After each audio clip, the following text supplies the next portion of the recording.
s'est aperçu qu'il y avait un certain nombre d'usages, et notamment des pêcheurs de loisirs, qui utilisaient certaines parties de l'aire marine protégée.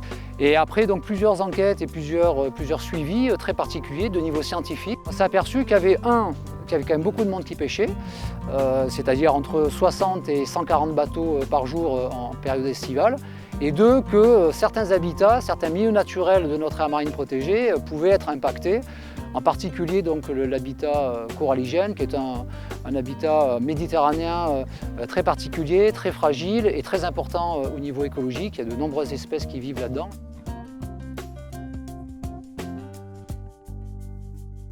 L'objectif, ça a été de monter une opération avec le système d'encre flottante. On a acheté 250 kits avec donc des aides du ministère de l'écologie, avec un contrat Natura 2000. On a fait une séance de démonstration en mer avec eux. On a organisé une distribution aussi un peu active. Et en même temps, donc bien évidemment, on ne s'est pas contenté que de distribuer l'encre, je dirais bêtement, mais bien de faire passer aussi des messages qui sont ceux d'une aire marine protégée.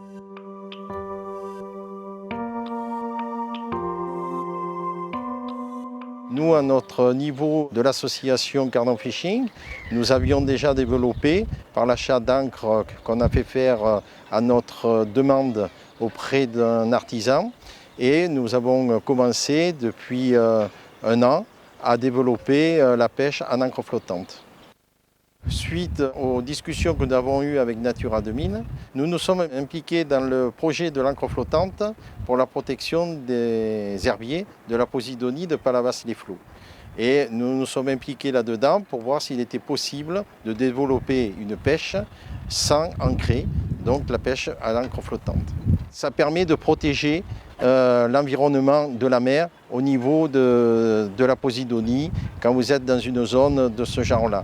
L'encre flottante que nous venons de mettre à la mer est une encre flottante que nous a donnée Natura 2000. Voilà, donc elle correspond à la longueur du bateau. L'amélioration que ça peut apporter, c'est déjà de diminuer la dérive, les cannes à pêche qui sont plus stabilisées, et ça permet d'avoir une pêche qui peut être plus ou moins meilleure en fonction du temps.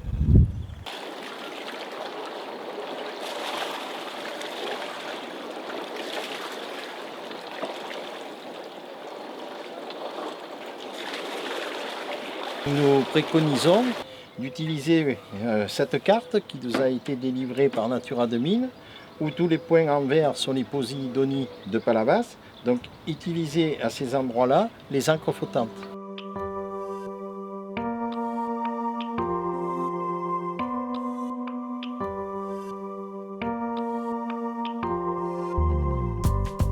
Déjà on utilisait l'encre flottante en tant qu'ancien pêcheur.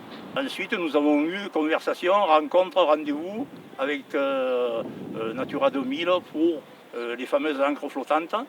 On nous en a donné 5 que nous avons utilisées à bon escient. On s'est impliqué dans ce projet parce que nous avons le souci de l'environnement. Nous respectons l'étang d'Ingrid côté sud parce qu'il y a la Zostera marina, cette fameuse algue protégée. Nous aimons aussi la mer. Nous avons 80% de nos pêcheurs qui vont en mer et qui aimeraient que ça soit un peu plus respecté que ce que ça l'est. Voilà. Donc l'encre flottante, on y revient dessus, est très bonne. Elle abîme moins les fonds marins, elle respecte la Posidonie. Et c'est tout ce que nous souhaitons faire.